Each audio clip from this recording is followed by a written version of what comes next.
The wax canvas mail was heavy and looked like it would weigh down any mailbox it was placed in. So what makes this one different? Well, it wasn't addressed to anyone in particular.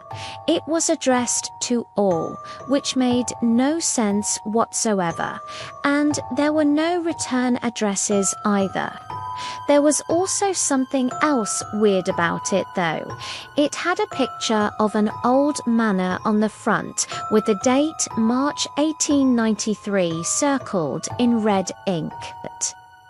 5 friends sat around a table in their favorite local pub, their faces lit up by the warm candlelight.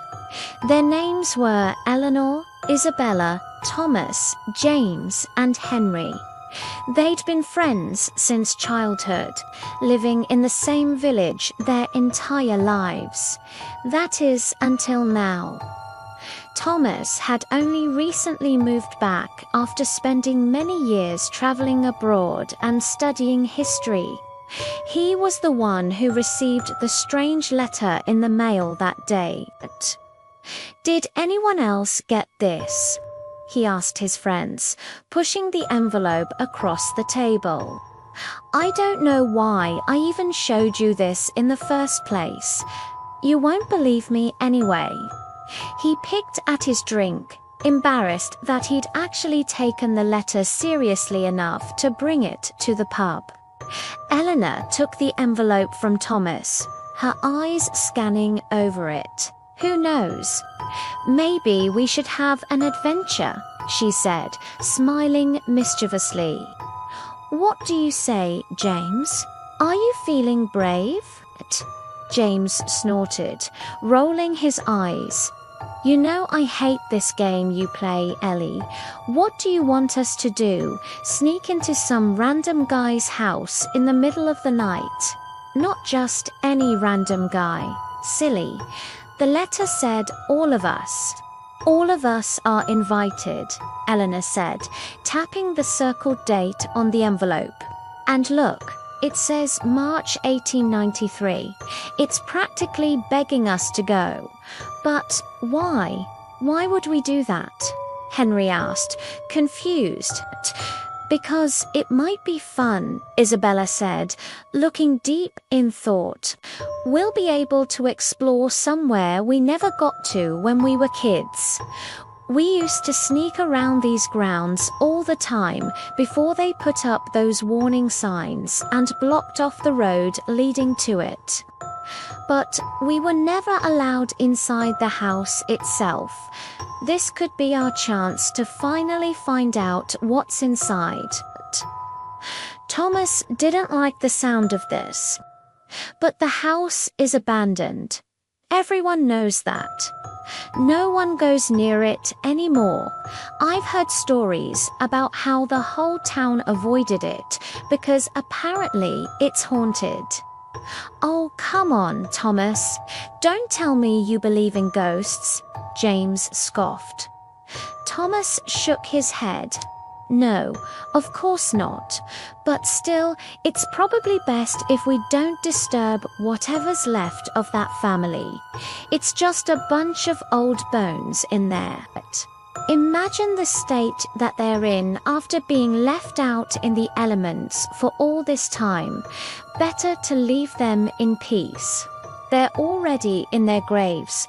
Thomas, if they're really here, which I highly doubt, they're not going to be sitting in this house," Isabella insisted. Thomas stayed silent, but his friends were already planning where they were going to meet. "I say we meet here tomorrow at midnight," Henry said, pulling out a small pocket watch. "That'll give us plenty of time to explore before sunrise." "Wait, hold on. You guys aren't serious, right? You really gone now go to that creepy abandoned house in the middle of nowhere in the middle of the night?" Thomas asked, but no one answered him. His friends were already gone, their laughter echoing through the empty street. Left alone with his thoughts, Thomas finished his drink and headed home. The moon was almost full that night, casting eerie shadows across the ground. A biting wind whipped through the trees as Thomas walked along the path leading to Hollow Manor. The closer he got to the house, the more uneasy he felt. He started to regret not telling his friends that he didn't want to go. Suddenly, he heard voices. Was he really that close? He started to run, hoping to catch up to his friends before it was too late. He found them gathered around a massive oak door, its paint peeling away to reveal the wood underneath. The windows were dark and empty, like the eyes of some wild animal staring back at you in the dead of night. Henry tried to push the door open, but it was locked. James started to bang on it, shouting for them to let him in. But there was no reply, only the sound of the wind whistling through the broken window frames. "Let me show you something," Thomas said. He knew there was a side entrance that led to the basement. He remembered sneaking through here with his friends when he was younger. They never went further than the kitchen, but that was enough. They'd seen enough to last a lifetime. He led his friends through the overgrown weeds to a stone wall, partially hidden by ivy. There was a small opening between two of the stones that was just big enough for someone to squeeze through. One by one, his friends crawled through the hole and into the darkness. The basement was dusty and smelled like mildew. Strange symbols were carved into the walls. Were these made by the former owners or by trespassers who had snuck in here before them? Thomas couldn't tell. He didn't want to stick around long enough to find out. He led his friends through the maze of rooms until they found a set of stairs leading up to the main floor. As they climbed the stairs, they could hear the wind howling above them. Suddenly, James stopped. He was listening intently. "Do you guys hear that?" he whispered. "It sounds like someone's playing the piano." They followed the sound until they came to a room with a closed door. On the other side, they could hear the music clearly now, along with the sound of a woman singing. Hesitantly, they pushed the door open and stepped inside. The sight before them was both beautiful and terrifying. Moonlight streamed in through the broken windows, illuminating a grand piano in the center of the room. The music had stopped, and the only sound was the beating of their hearts. Then they heard footsteps. They ran and hid behind a large bookcase. A woman appeared in the doorway. She was pale and emaciated, her eyes hollow. She shuffled closer to the piano and began to play the same tune they'd heard earlier. Her fingers were long and bony, like the legs of a spider. She sang in a voice that was both haunting and beautiful. Her song told the story of a woman who had lost her child and was now searching for his soul. As she sang, the music grew louder and more frantic. The woman on the piano seemed to become more and more agitated. The friends watched in horror as she began to claw at the keys, her face contorted in a mask of pain. Then, as quickly as it started, it stopped. The woman slumped over the piano, her fingers still on the keys. They waited, but she didn't move. They crept closer to the piano and peered over the woman's shoulder. She was dead. One of the friends gasped. "We need to get out of here," he whispered. They didn't wait to finish exploring. They ran for the door, stumbling over each other in their haste to get away. Outside, the fresh air hit them like a ton of bricks. They didn't stop running until they were far away from the house. They never went back. Years later, the house is still abandoned, its secrets buried in its walls. The locals say that if you listen closely, you can still hear the haunting melody of the piano and the mournful cries of a mother searching for her lost child. The iron gates groaned open as if in pain, revealing a long, dark driveway that snaked through ancient trees towards the looming manor at its end. Rain lashed against the windshield, blurring the lights that twinkled on in the house's many windows like watchful eyes. "Well, here we are," said David, turning off the engine. "Hope you brought your courage, because I'm getting the willies." No one else seemed to share his sentiment as they filed out of the car, each disappearing into the swirling mist and shadows cast by the gnarled branches overhead.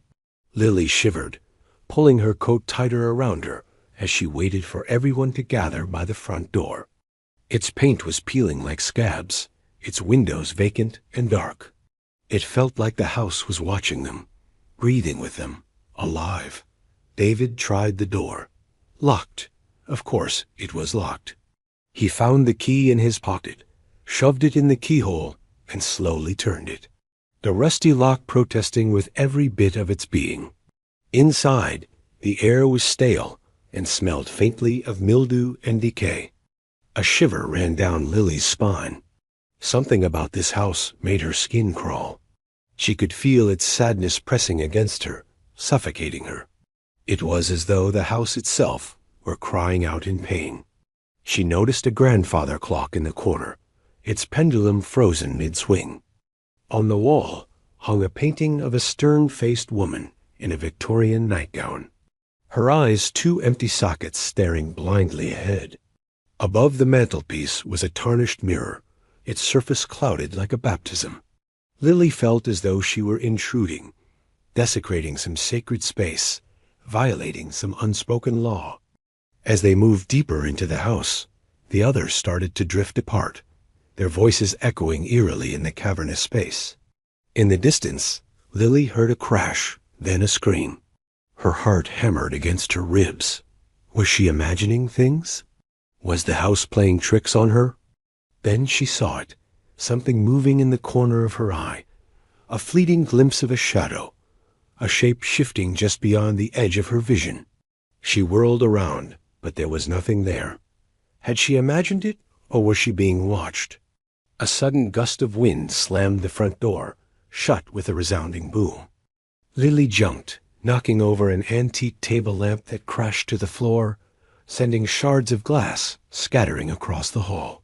David appeared in the doorway, his face pale, eyes wide with alarm. "Lily, are you all right?" He called out, rushing to her side. I'm fine," she replied, her voice shaking.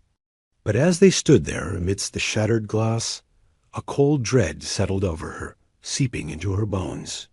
This house held secrets, dark and terrible things that stirred within its walls. And Lily had a feeling that whatever they were, they didn't want her to find out.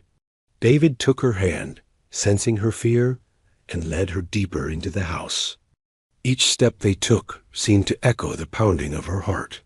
They wound their way through a maze of shadowy corridors, each turn revealing more dust-covered antiques and cobwebs.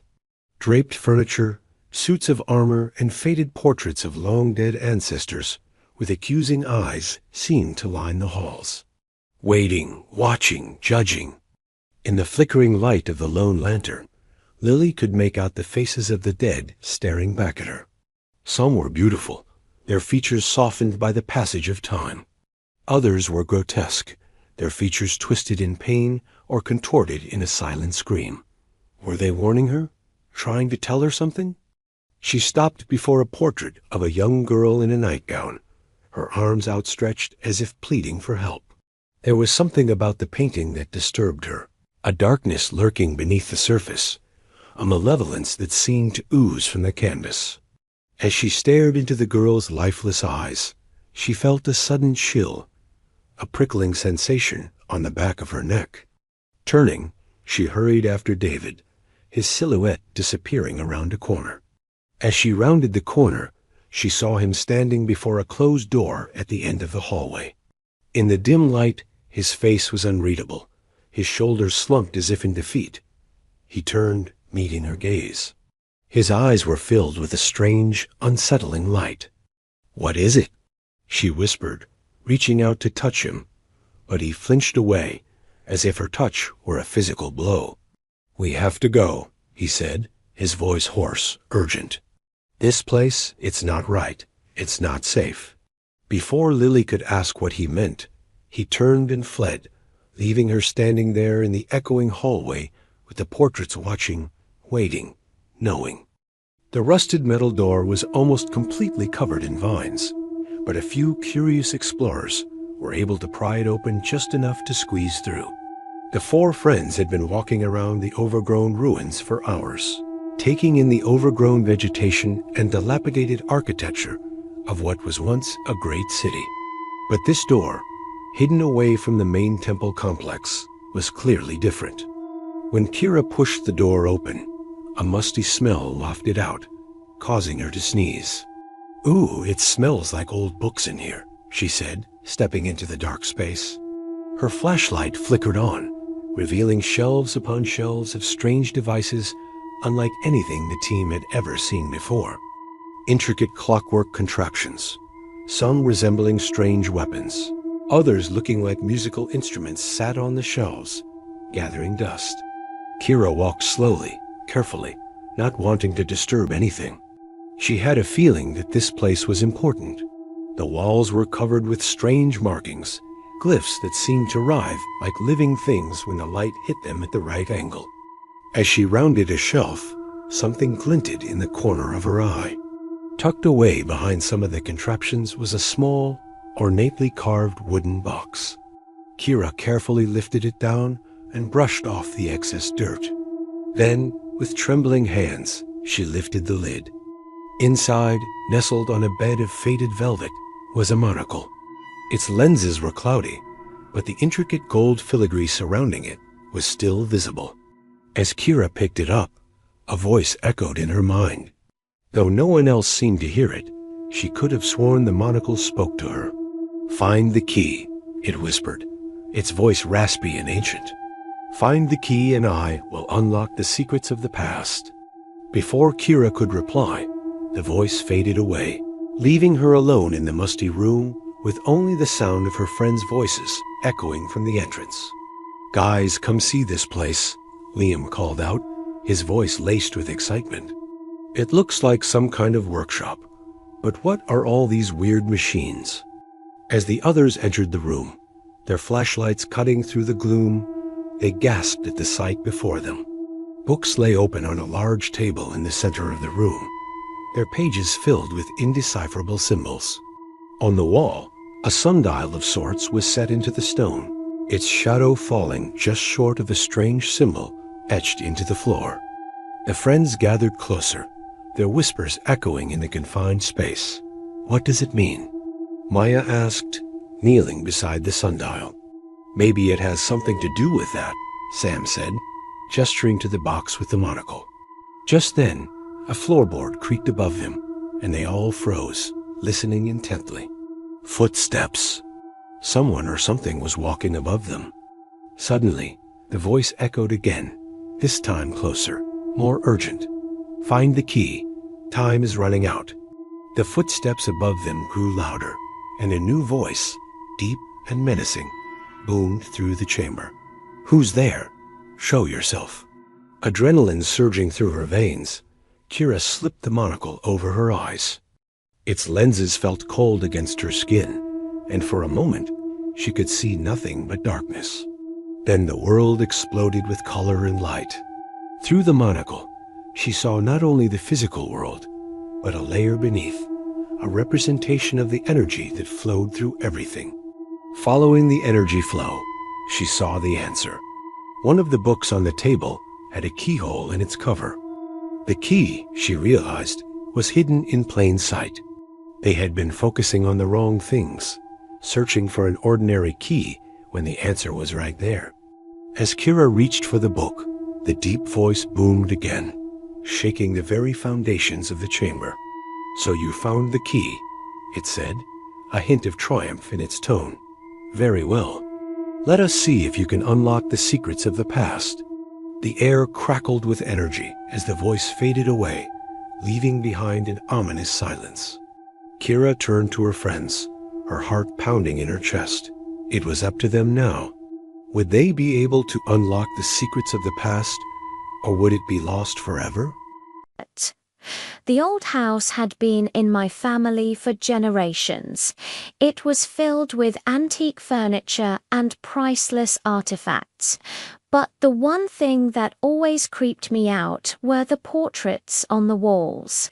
They were covered in dust and grime, and the eyes of the people in the paintings seemed to follow me around the room. I was home for Christmas, and this year I'd convinced my parents to let my friends come over and see the house. So far, they'd loved it. We'd shown them the secret passageways and hidden rooms, and now we were just relaxing in the living room. "So this is where your parents got married," Sarah said, taking a seat on the dusty couch. "It's beautiful."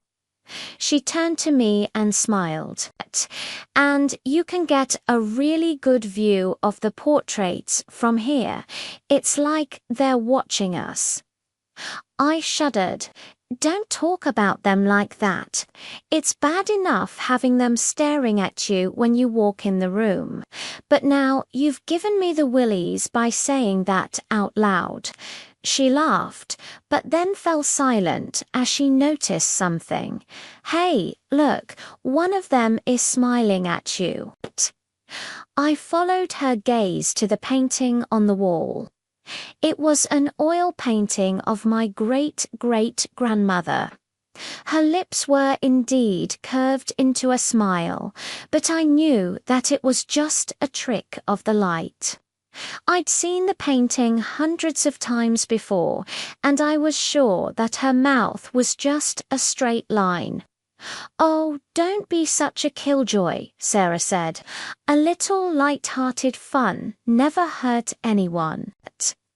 I just rolled my eyes and went back to my book. I didn't want to admit it, but I was a little jealous of Sarah's carefree attitude. All I could think about was how badly I wanted to leave the suffocating atmosphere of my childhood home. But because my grandparents were sick, I was stuck there for the holidays. And apparently Sarah was too, since her parents had also gotten sick last minute. We sat in silence for a while until suddenly the wind outside picked up. Rain began to lash against the windows, and the old house creaked ominously. "Maybe we should watch a movie," Sarah suggested, getting up from the couch. "It's getting kind of dark in here anyway." I agreed, and we went to the basement to pick out a movie. We ran family movie night. Even though neither of us really liked the cheesy rom-coms that my mum favored.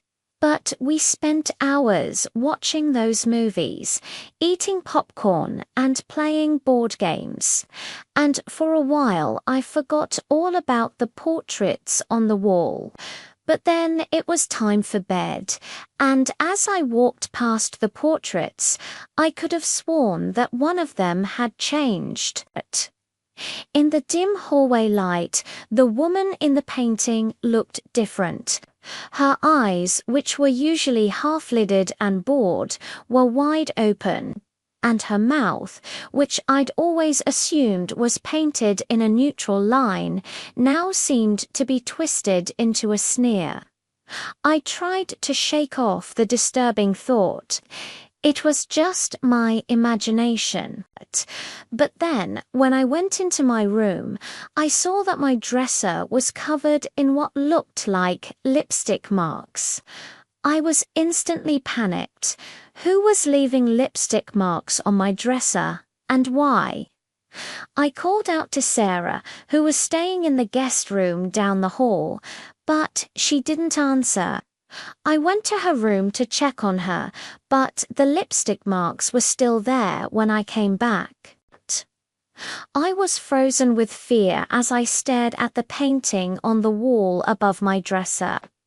It was the same woman who had taunted me in the hallway, and now it seemed as if she was smirking at me. I wanted to run out of the house, scream into the night. Do anything to escape the suffocating feeling of dread that was closing in on me. Then I heard a knock on the wall. I froze. Was someone else in the house? But when I listened closely, I realized that the sound hadn't come from the other side of the wall. It had come from inside. I threw open the wall paneling and gasped. Behind the wall was the portrait, and behind the portrait was Sarah, grinning at me from the other side. "What are you doing?" I whispered, my voice shaking. She said, pressing her lips together, "You weren't supposed to see that. Come on, let's go downstairs. I think I know what's going on here." As we crept down the stairs, I heard the portrait behind me chuckle. I didn't dare turn around to look. I didn't want to see what it had become. But I did want to see what Sarah was so excited about. She led me into the kitchen and opened the cupboard under the sink. Inside was an old leather-bound journal. She pulled it out and flipped it open.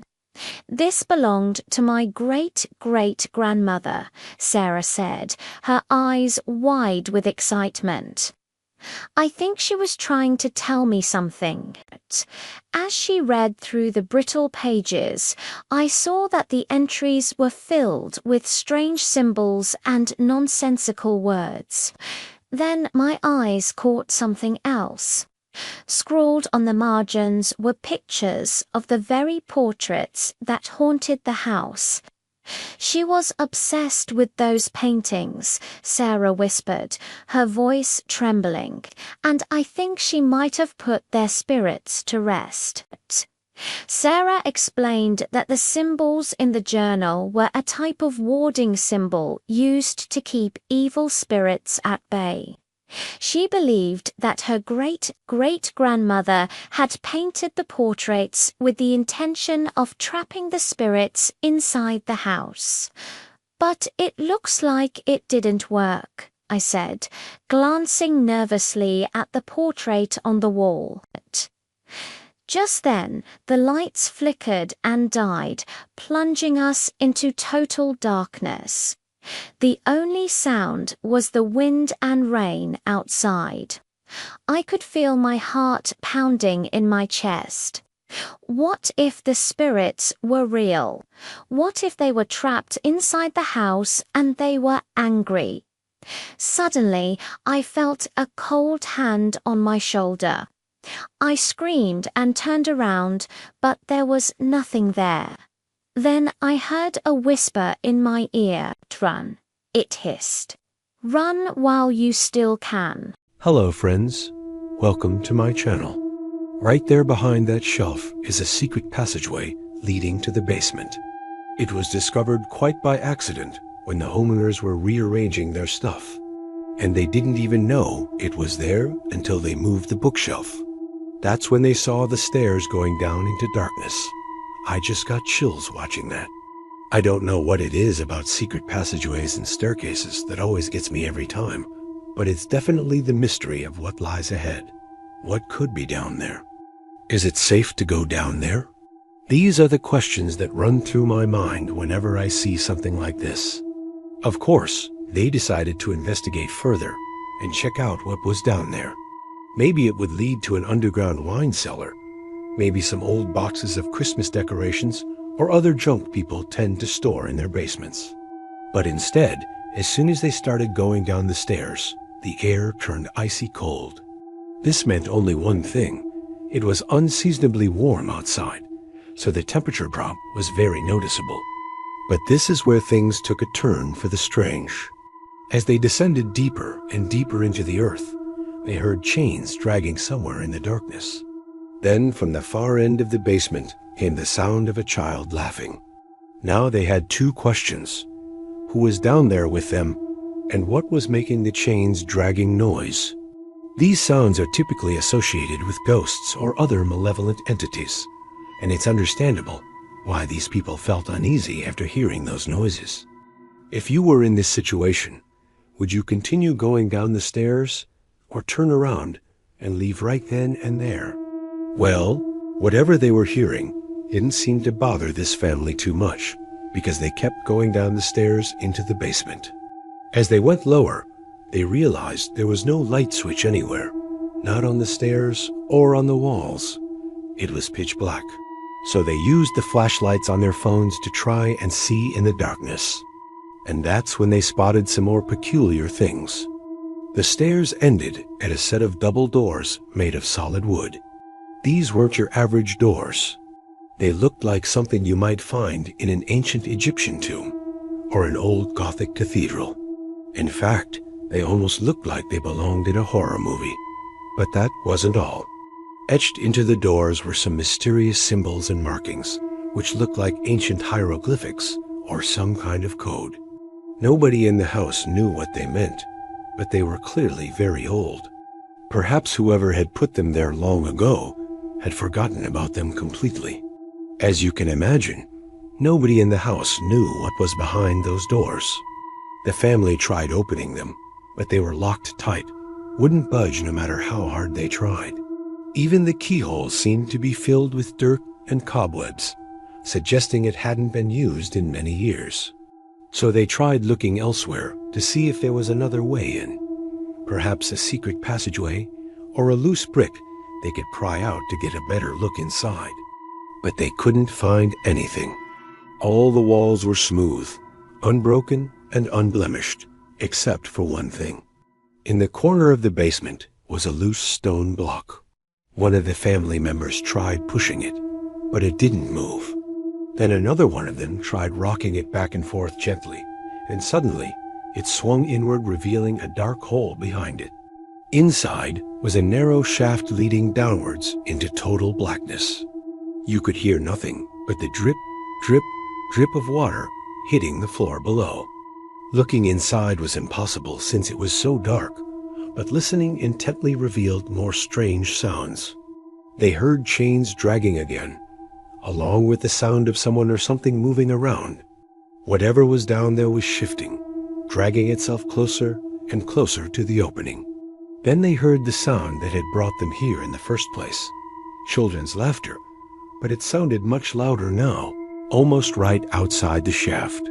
The family wanted to see what was down there, but they were also scared, rightfully so.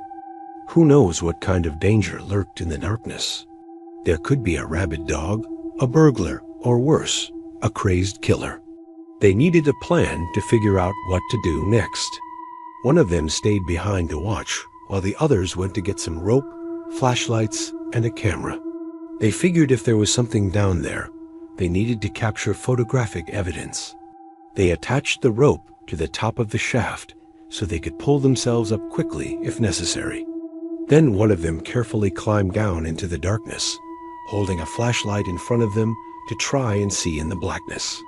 They reached the bottom of the shaft and found themselves in a small chamber. The air was freezing cold and smelled musty, like old books and decaying wood. The walls were covered in strange symbols and markings that looked similar to the ones on the wooden doors. In the center of the room was a large metal box with chains attached to it. It looked like something you'd see in an old horror movie. And then they heard it again, the sound of chains dragging. Whatever was down there was getting closer. The person filming shone their light toward the sound and gasped in surprise. It was a skeleton wearing shackles. It was dragging itself closer and closer.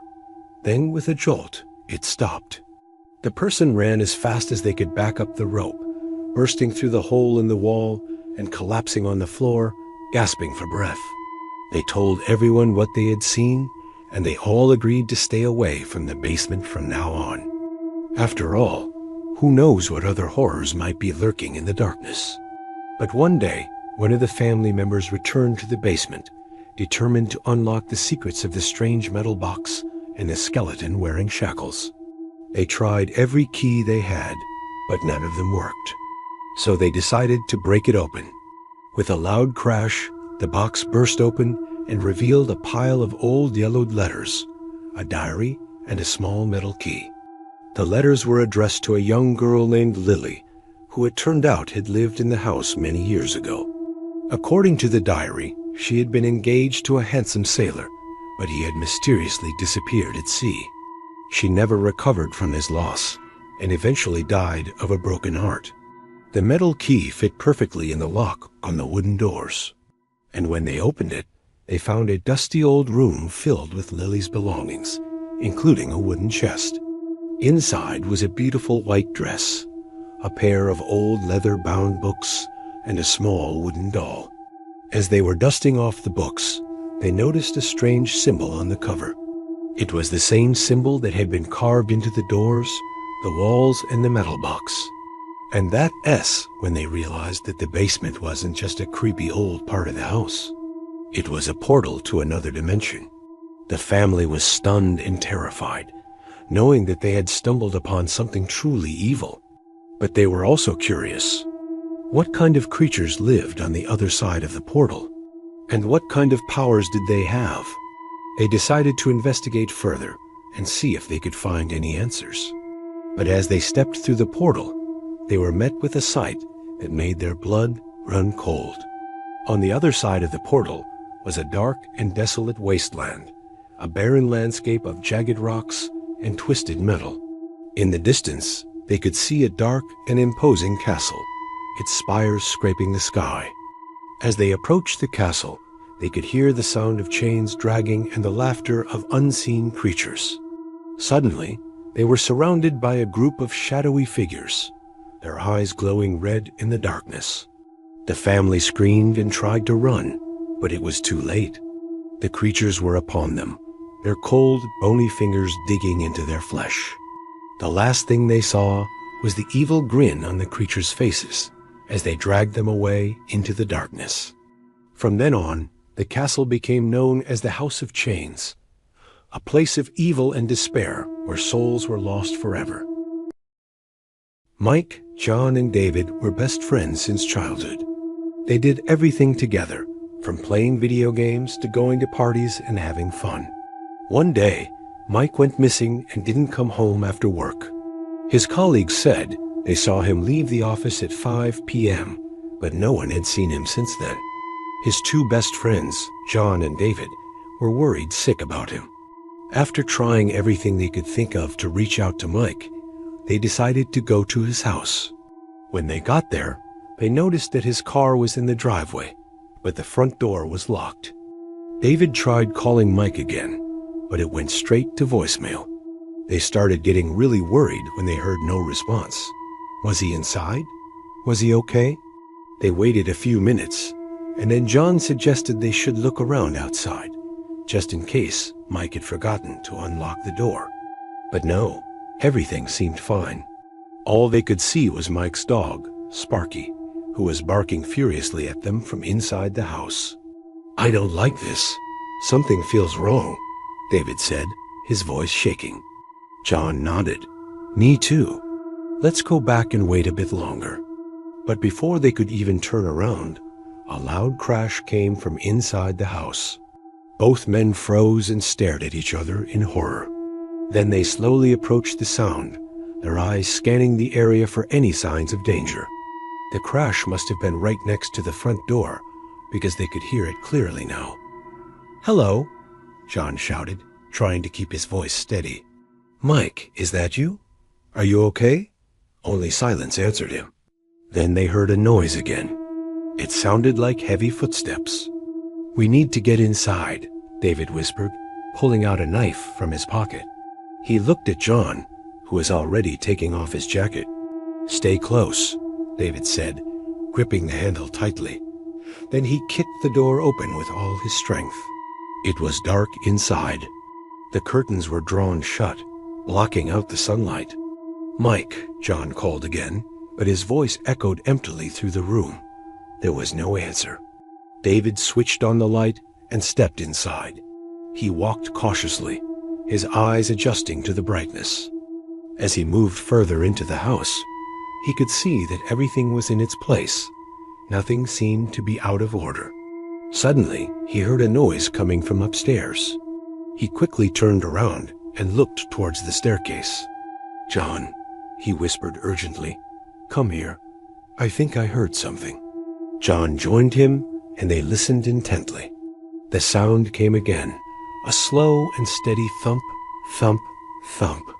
It sounded like someone or something was moving around in the upper room. "What do we do?" John asked, his voice tight with tension. David thought for a moment. "Let's go upstairs and check it out." They slowly climbed the stairs, their eyes wide and alert. As they reached the top, they could hear Mike's dog, Sparky, barking furiously. "That's Sparky," David said, recognizing the sound. "He's upstairs." They continued down the hallway, each step creaking ominously under their weight. At the end of the hall, they saw Mike's bedroom door, slightly ajar. It wasn't like that when they had come earlier. Had Mike left the door open, or was someone else responsible? Cautiously, they pushed the door open and entered the room. The sight that greeted them sent a chill down their spines. On the bed was Mike's phone recording, showing an empty bed where Mike should have been. The screen was dark, but the red recording light blinked ominously, casting an eerie glow on their faces. As if possessed by an unseen force, the phone began to play the recording. Their blood ran cold as they watched their friend disappear. On the screen, Mike was in his bed, fast asleep, unaware of the danger lurking outside. Suddenly, an unseen presence seemed to glide over him, lifting him up with surprising ease. Mike stirred, perhaps sensing the impending doom, but it was too late. The creature's icy grip tightened around him, and before he could react, it pulled him off the bed. With a strength that defied explanation, the entity dragged Mike towards the window. Outside, the night was dark and filled with unsettling sounds. But within the room, an even greater horror unfolded. Mike struggled, his muffled screams echoing in the darkness. However, his resistance was futile. The creature's grip was like iron, and it carried him effortlessly to the window. With a final surge of effort, it lifted Mike and swung him over the sill. For a moment, he hung suspended in the air, his silhouette a stark outline against the moonlit sky. Then he disappeared. John and David watched in horrified fascination as the window slowly closed, shutting out Mike's desperate cries for help. A heavy silence descended upon the room, broken only by the soft hum of the phone. They could see the reflection of themselves in the darkened screen, their faces pale and drawn in the flickering light. It took a moment for them to realize that the recording had ended. The phone fell to the bed with a soft thud, and the red light blinked one last time before dying out completely. David let out a shaky breath, his gaze still fixed on the spot where the window had closed. "Is this real?" he whispered, his voice hoarse with disbelief. John reached out and placed a hand on his friend's shoulder, but David shook him off, his eyes wide with terror. "What have we done?"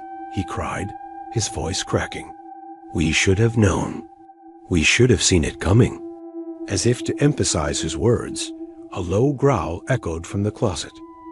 Both men jumped, their hearts pounding in their chests. Was whatever had taken Mike still lurking in the room? Was it watching them, waiting for them to make a move? David grabbed John's arm, his grip tight. "We need to get out of here," he hissed, pulling him towards the door. They stumbled over each other in their haste to escape, their minds racing with terrifying possibilities. Outside, The night was filled with the sounds of the wind rustling through the leaves and distant nocturnal animals calling to each other. But within the house, a much darker story was unfolding. The door slammed shut behind them, sealing their fate. And somewhere in the darkness, a malevolent presence stirred. Its hunger for human flesh awakened. David and John ran as fast as they could, their breaths heavy in their chests. They dared not look back, but the image of Mike's lifeless eyes, staring vacantly into the abyss, was burned into their retinas. Behind them, the house loomed like a dark silhouette against the night sky, its windows like empty sockets staring into their souls. The forest surrounding Mike's house was a labyrinth of twisting paths and towering trees that seemed to reach out and grab at them. Every rustle of leaves, every snap of a twig sent shivers down their spines. They couldn't shake off the feeling that they were being watched, hunted. Then they heard it, a guttural growl that echoed through the trees. Whatever had taken Mike was out there, and it was looking for more prey. Adrenaline surged through their veins, urging them to run faster, to put more distance between themselves and the house of horrors. As they stumbled through the undergrowth, they could feel the creature's presence growing closer. Its hot, fetid breath on their necks, its claws scraping against the bark of trees, its eyes glinting with a predatory hunger. They dared not slow down, not even to catch their breath. But as the minutes dragged on, their lungs burned and their legs screamed for mercy. They had to get away, not just for themselves, but for Mike, whose lifeless body lay abandoned in the house, a feast for the demons that dwelt within its walls. At last, when they thought their bodies would collapse beneath them, they burst out of the tree line and collapsed on the ground, gasping for breath. The forest, with its tangled trees and thorny bushes, gave way to an open field bathed in the soft glow of moonlight. In the distance, they could see the lights of the town twinkling like fallen stars. Hope surged through them. They had made it. They had escaped the clutches of the creature, at least for now. But as they lay there catching their breath, they knew that they would never forget what they had seen and experienced in the house on the hill. The memory of Mike's terrified face, the sound of his desperate screams, the feeling of being hunted, all of it would stay with them forever. And as the first rays of sunlight touched the horizon, they wondered if they would ever truly be free of the horrors that awaited them in the darkness. Thanks for watching. Don't forget to subscribe. See you next time. They find an old diary hidden in the walls of the manor, bound in human skin. Inside it, they learn of a dark curse that has bound the family to the home for eternity. But it's not the type of curse you'd expect. When the last vestiges of sunlight slipped below the horizon, the biting wind whipping through the cracks of the old manor felt like tiny daggers. The four friends huddled closer around the old oil lamp, its flickering light doing little to pierce the gloom of the cavernous hall. They were seeking shelter from the storm in the abandoned house, but they had found more than they bargained for. The diary they found was old, its pages brittle and yellowed with age. Written in a spidery script, the faded ink telling the tale of a family's tragic end. The story unfolded before them like a shroud, revealing a chilling secret that had been married for centuries. It was the tale of the Blackwood family, who had lived in the manor all those years ago. They were an affluent family, respected and admired by the community. But beneath the surface of their seemingly perfect life, there was a darkness that was growing. The diary's author was Thomas Blackwood, a man wrestling with the sins of his past. He wrote of a growing unease, a sense of dread that had been hanging over the manor like a funeral shroud. It was as if the very walls were closing in on him, whispering tales of sorrow and despair.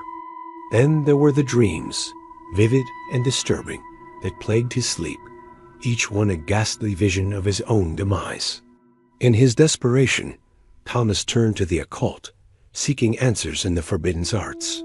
He delved into ancient texts, their cryptic verses hinting at a world beyond the veil, a realm where darkness held dominion. As he ventured deeper into this treacherous path, he inadvertently unleashed a malevolent entity, a being of pure shadow and malice that latched onto his soul like a parasite. It whispered to him in his darkest moments, feeding on his fear and despair, growing stronger with each passing day. Soon, it began to influence his waking hours, clouding his judgment and twisting his thoughts. His family, once the center of his world, were cast aside as the entity demanded his complete devotion. Thomas's wife, Elizabeth, sensing the change in her husband, tried to intervene, but her efforts were met with a terrifying dismissal.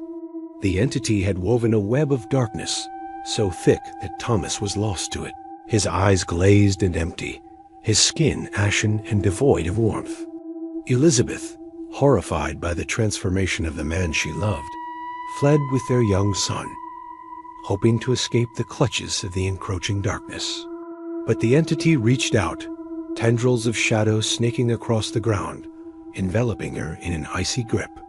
She screamed, her voice echoing in the vast emptiness of the manor, a desperate plea for help that went unanswered. With both parents now under its sway, the entity turned its attention to their son, its presence suffocating the life out of the child, turning his laughter to screams. The manor became a prison of shadows, the air heavy with the stench of decay and despair. And then there was the diary entry that chilled them to the bone. In his final moments of lucidity, Thomas, with shaking hands, managed to write of the horror that had consumed their home, of the insatiable darkness that had claimed his family, leaving only a void where love and light once resided. He wrote of the pact he'd unwittingly made, a deal with the entity that had twisted his soul and damned his family for eternity. And then the words that sent shivers down their spines: "It is here, trapped within these walls, feeding on those who dare enter." As the last page was turned, a cold wind seemed to sweep through the room, extinguishing the oil lamp and plunging them into darkness. Their blood ran cold, realizing they weren't alone in the storm-tossed manor. They could feel the entity's presence, a suffocating darkness pressing in on them, its essence as tangible as the decaying wood beneath their feet. Trapped in the heart of the storm, they were at the mercy of the malevolent force that thrived on their fear. The diary slammed shut, its leather cover cold against Amelia's clammy fingers. Outside, the wind screamed, mimicking the anguish of tormented souls. They were trapped in a nightmare from which there seemed to be no escape. Ah, yes. One time my friends and I were so desperate, we did a seance to ask the spirits for release. Yeah, let me tell you about that one time. My friends and I were going through this old house, and it was built in like the 1920s, and it was built by this wealthy family. And as we're going through the house, we hear these footsteps above us. And at first, we just kind of glance at each other like, "Did you hear that?" But then we start hearing these footsteps more and more and more. And we're like, what is going on? And we could hear the footsteps right above our heads. And there was no one in the house. And so we decided we gone na do a seance to see if we can get some answers. And it was one of those seances where you need the candles all around the room. And I think we had like 5 or 6 candles going. It was getting toward the end of the seance, and we weren't getting any answers. My friends were getting really frustrated. They were like, "Why are we even doing this? This isn't cool. Let's just get out of here." So we started blowing out the candles. And when we blew out the first 2 candles, the lights flickered, and then the candles reignited. And we were like, whoa, that's crazy. So then we blew out another candle, and it reignited. And my friend was like, let's just blow out all the candles at once. So we all took a deep breath, blew out all the candles, and they all stayed out. And then the footsteps started getting louder, and the room started getting colder. And we were like, oh no, what did we do? And then we heard chains dragging metal moans. It sounded like someone was being dragged across the floor. We could feel the bed shaking. So we tried to leave, but then we started hearing these voices. And the voices were like, let's get them. Get him, get him, get him. and we're like, oh my God, they want to kill us. And I'm looking around the room, and I'm seeing these shadows growing larger and larger. And I don't know if you've ever seen those videos where the shadow, like person, stands behind you, and then they move their hand, and it casts a huge shadow. It was like that. And I could feel this cold, like icy sensation all over my body. We got out of there as fast as we could. We didn't even finish the seance. We didn't have any questions left. At that point, we were just trying to get away. I don't know if I believe in ghosts, but after that night, I never, ever want to find out. Because whatever was in that room that night, I don't want to mess with it again. That's scary. Tell me a story of something creepy that happened to you in an old house. Share your story. Use the hashtag haunted house. You might even see your story over here, just like some of our other viewers. As the last notes of Beethoven's Sixth Symphony faded into the night, a hush fell over the terrified group of survivors. They huddled together in the overgrown garden of the Blackwood Manor, their eyes wide with terror as they looked toward the looming structure before them. The grand estate loomed like a skeletal beast against the dark canvas of the night sky, its silhouette distorted by the flickering light of the flames that danced in its windows. It was a scene both haunting and terrifying, a spectacle that no one in their right mind would willingly choose to witness. In the face of this nightmarish scenario, the only rational course of action for the survivors was to flee, and so they did. They turned and ran, desperate to escape the clutches of the manor that seemed to be reaching out to them with its flaming fingers. But their hopes of escape were dashed as the ground beneath their feet seemed to shift and change. The very essence of the manor was alive, breathing, shifting and growing in unpredictable ways.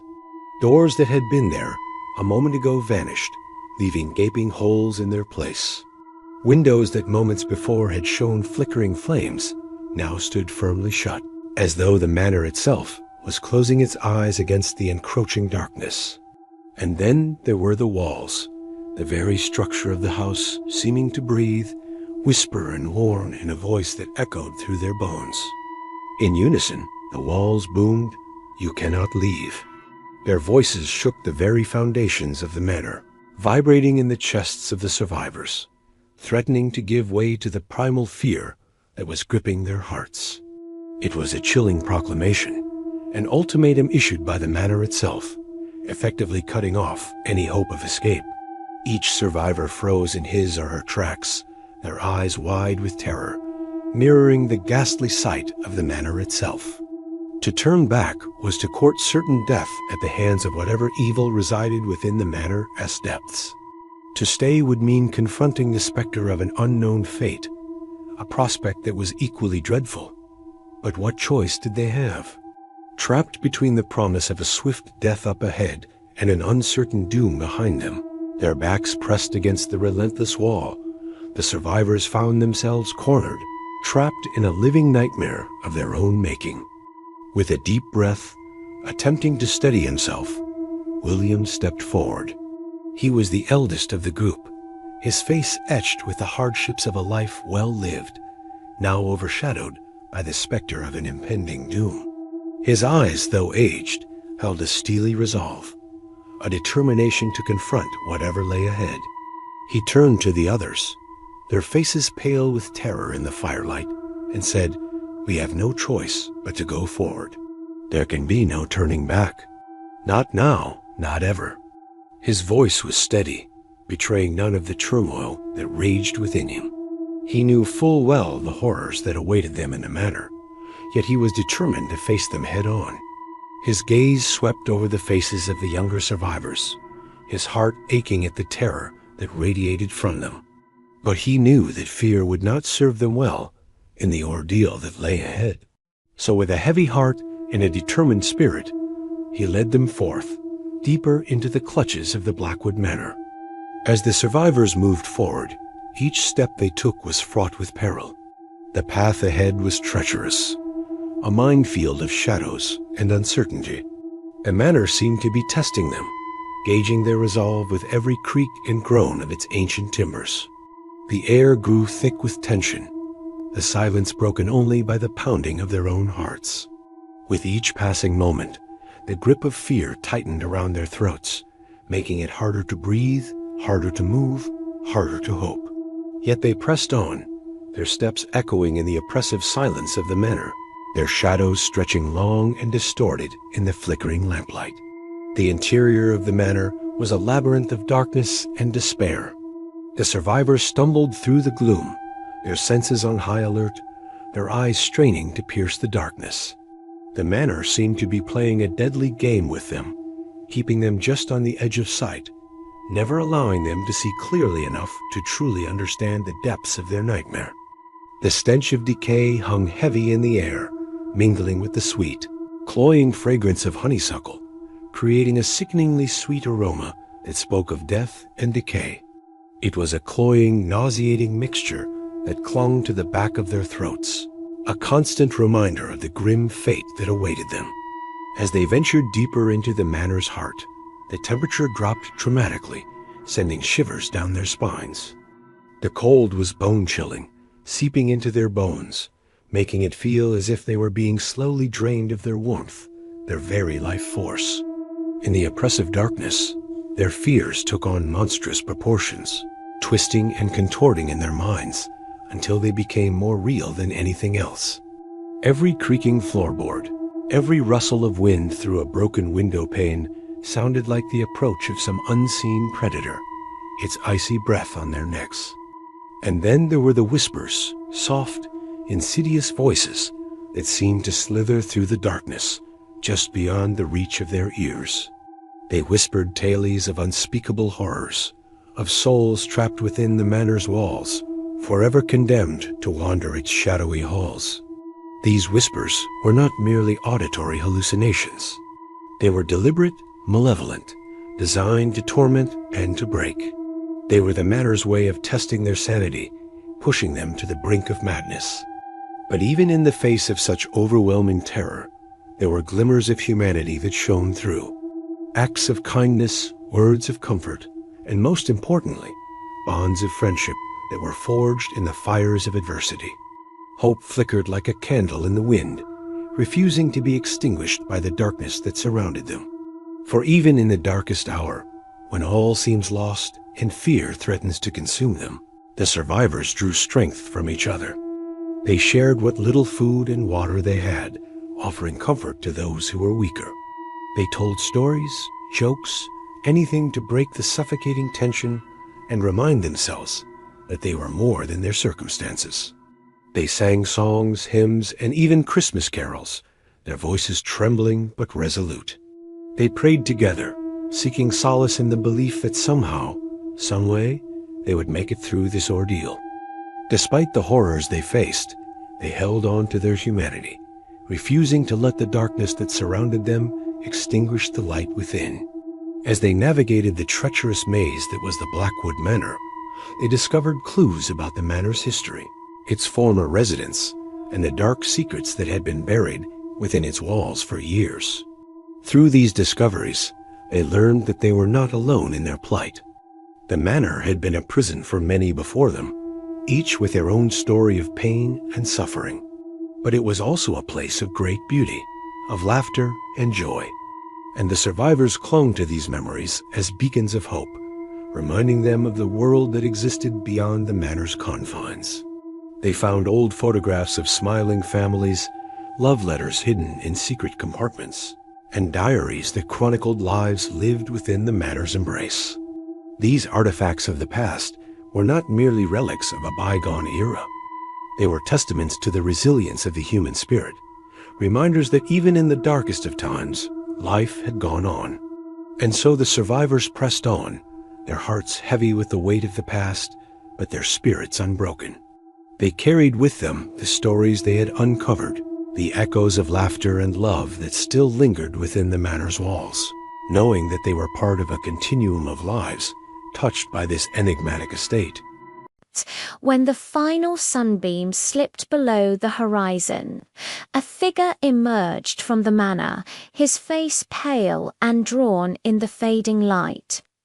He stumbled slightly, catching himself on the gnarled roots of an ancient oak that loomed over the driveway. Its branches clawed at the sky like the skeletal fingers of a dead god, mirroring the turmoil in the man's soul. He was the last one left. By sunrise, only he would remain alive, yet the curse demanded blood every night. He pushed the image of the crimson moon from his mind, focusing instead on the urgent task before him.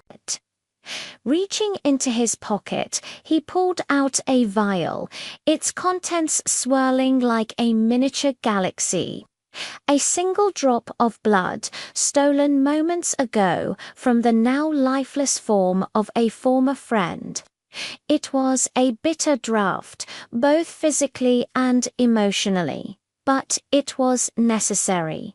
He had no other choice. Tonight, however, the ritual felt different, heavier, as if the curse itself was testing him. With trembling hands, he raised the vial towards the gaping maw of the manor. Above him, the sky rumbled in response, a single bolt of lightning illuminating the grotesque parody of a face in the stonework. It seemed to leer at him, its empty sockets boring into his very being. As he stepped forward, the ground beneath his feet gave way, and he found himself falling, tumbling through an abyss of darkness. Then, just as abruptly, the descent ended. He lay sprawled on cold, hard stone, the air around him thick with the scent of decay and something else, something faintly metallic. He didn't need to get up to know what awaited him in the flickering torchlight. There, slumped against the wall, their lifeless eyes staring vacantly into the inky blackness, were the bodies of his companions. Their faces were twisted in silent screams, frozen in time. Their blood-drained corpses a testament to the curse that had befallen them. And at the head of this macabre procession sat the figure he had once called friend. Now an unrecognizable monster with skin the color of old parchment and features that defied the laws of both nature and humanity.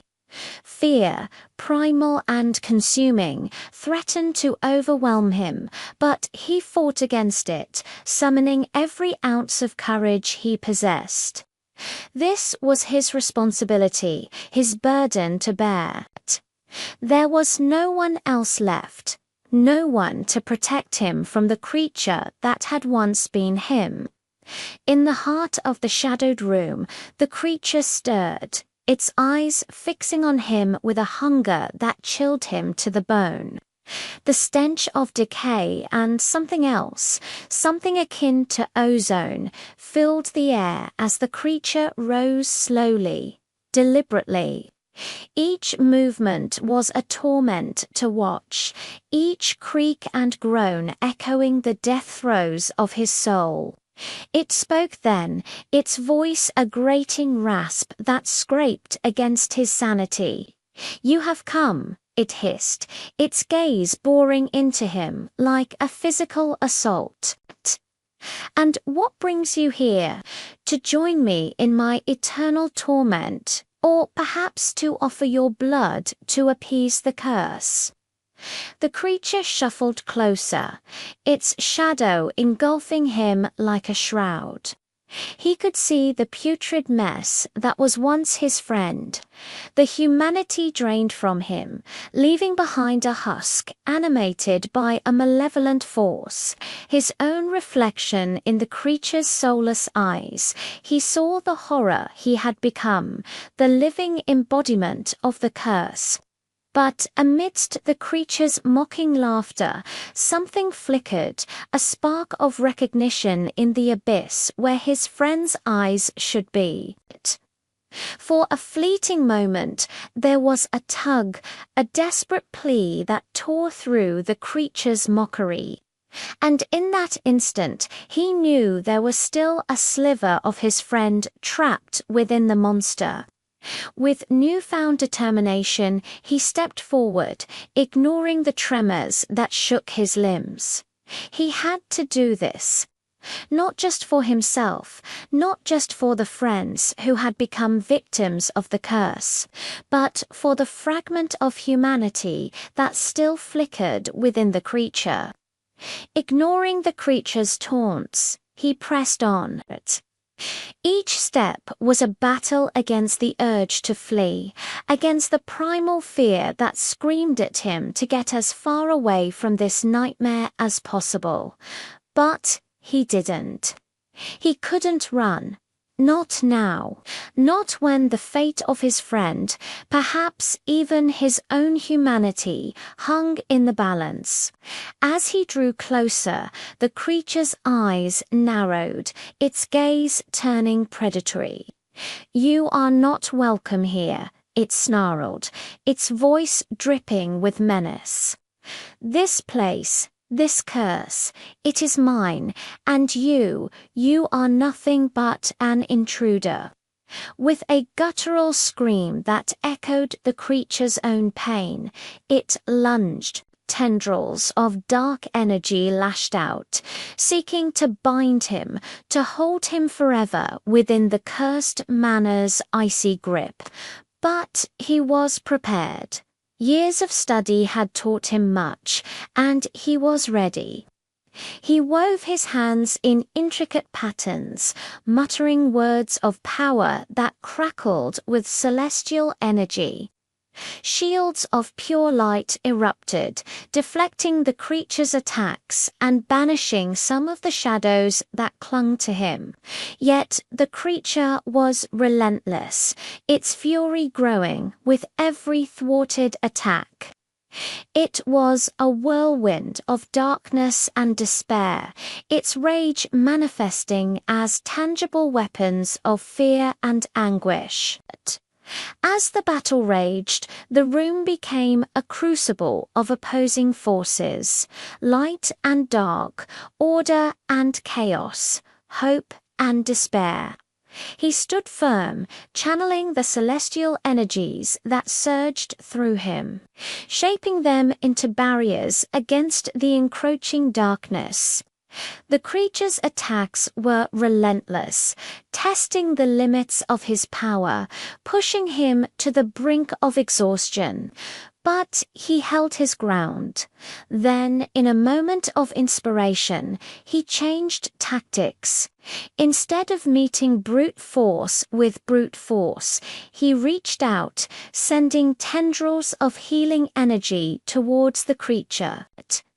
The creature recoiled as if burned, shrieking in a voice that was both pained and enraged. With each passing moment, the light had less effect, the creature's darkness growing stronger, more resilient. But still he persisted, driven by a desperate hope that somewhere beneath the creature's monstrous exterior, his friend's soul was struggling to break free. The room trembled, the very foundations groaning under the strain of the battle. But neither of them faltered. This was a fight to the death, a struggle not just for dominance, but for the very essence of what it meant to be human. As the first rays of dawn pierced through the grimy windows, bathing the room in an ethereal glow, the creature let out a final roar. Its darkness, once so potent, flickered and waned, revealing glimpses of the man it had once been. With a last surge of strength, he pushed his energies into the creature, forcing it back, inch by agonizing inch. The creature staggered, its form flickering like a candle flame in the wind. Then, with a final shudder, it collapsed. The transformation began almost immediately. The parchment-like skin receded, revealing the familiar face of his friend, albeit drained and haggard. The cruel mockery faded from his features, replaced by pain and confusion. As the first tendrils of sunlight touched his skin, the creature let out a shuddering breath, his eyes fluttering open. "What?" he croaked, his voice hoarse from disuse. "What happened? Where am I?" A wave of relief washed over him, so profound it almost brought him to his knees. It was working. The curse was weakening, the barrier between worlds thinning. With trembling hands, he helped his friend up, leading him towards the window. Together, they watched as the sun climbed higher in the sky, banishing the shadows and reinforcing the barrier that held back the creatures of the night. His friend remained weak, the toll of the curse evident on his drained features. But there was hope now, a chance for redemption, a future that stretched before them, uncertain but full of potential.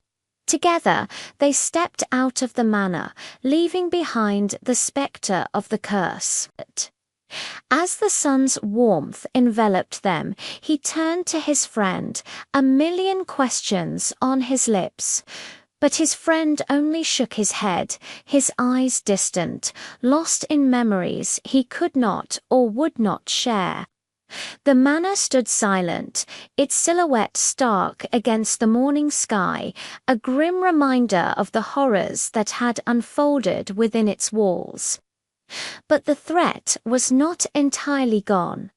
The curse might be weakened, but it was far from broken. As they walked away from the manor, he stole a last glance over his shoulder. The door to the manor creaked open ominously, as if inviting him back, and for a fleeting moment he could have sworn he heard a voice, a whisper carried on the wind. "Come back," it beckoned, its tone a mixture of command and supplication. "Come back and feed the curse." He shuddered, pulling his gaze away from the manor. He had survived the night, but the battle was far from over.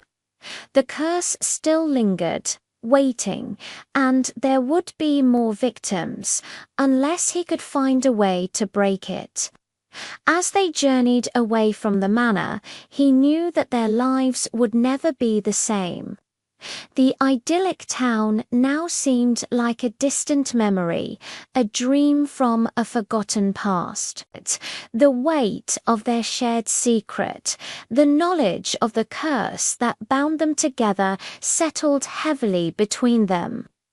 The road ahead was uncertain, fraught with danger and the constant threat of the encroaching darkness.